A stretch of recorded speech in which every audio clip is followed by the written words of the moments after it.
Sabi naman to mga kaprosiso. Tingnan natin yung tulay, oh. No? Sira na nga yung tulay. Ang dami pa, oh. Kaya, buntik na yung isang mama. Diba? Ang dami kasing maritis, eh. Takbuhan sila. Grabe naman, oh. Sira. Sira yung tulay. Oh, mayroon pang ano yan?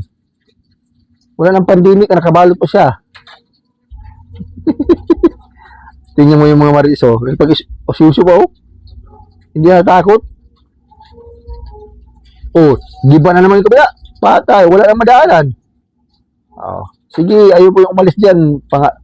Talagang inubos sa baha.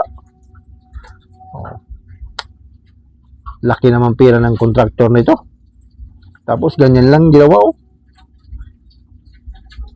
Sinira lang yung baha. Grabe. Sayang.